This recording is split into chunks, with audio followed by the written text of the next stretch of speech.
Hello mga boss, welcome uli sa ating channel. AutoCAD po uli ang pag-uusapan natin sa video natin ito. Ito pong mga basic commands sa mga beginner ang i-discuss natin. Kaya lang mga boss, bago tayo mag-umpisa sa mga commands na yan, huwag niyo po sanang kalimutang pindutin muna pala yung subscribe dito sa maliit pa lang nating channel.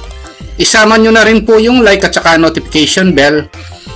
Ang susunod na pag-uusapan natin mga boss dito sa basic command, halimbawa meron tayong rectangle dito at nag-copy tayo. Ayun, at gumawa naman tayo ng ibang mga object dito. Kung halimbawa gusto nating alisin yung ibang object dito, pwede nating i-undo.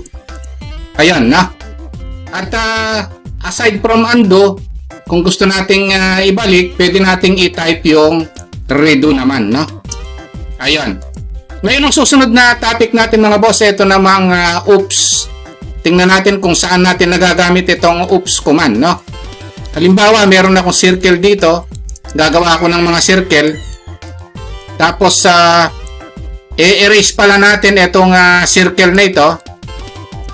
Tapos gagawa na naman ako dito ng ibang mga circle.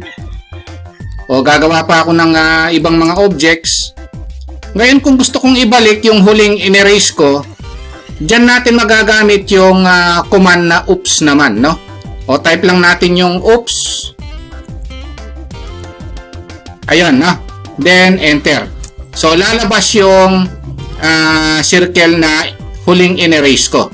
Ayan yung command na oops. Kasi kung i-undo natin yon, babalik nga siya. Para maiwasan natin na mawala yung ibang mga objects, gamitin na lang natin yung command na oops. Okay, yun lang mga boss kung nagustuhan nyo itong video natin, huwag nyo po sanang kalimutang pindutin yung subscribe, Pero isama nyo na rin po yung like at saka notification bell. Thank you very much at God bless po sa inyong lahat.